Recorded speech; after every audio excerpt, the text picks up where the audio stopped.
আজকে আমি তোমাদের পড়াবো অষ্টম শ্রেণীর চতুর্থ অধ্যায় উপনিবেশিক অর্থনীতির চরিত্র।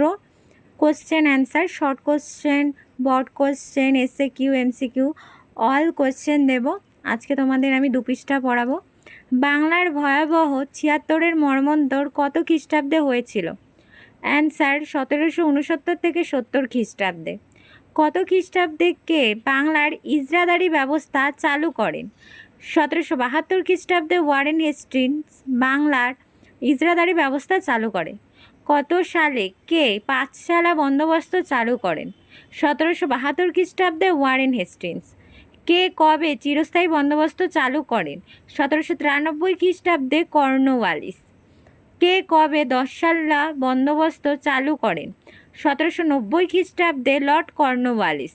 কোন কোন অঞ্চলে চিরস্থায়ী বন্দোবস্ত চালু হয়? বাংলা, বিহার ও উড়িষ্যা।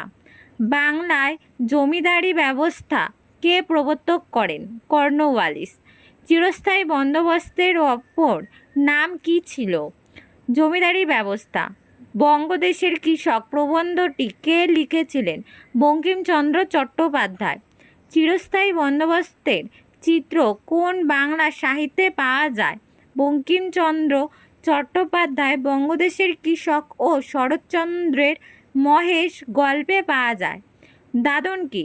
নীল চাষিদের জন্য বাংলার কৃষকদের যে অগ্রিম অর্থ দিতে হতো, এটার মানে হচ্ছে নীল চাষিরা বাংলার অগ্রিম অর্থ নীলকরদের দিতেন এবং বা তাদের পরোক্ষভাবে বাধ্য করা হতো, সেটাকেই বলছে দাদন।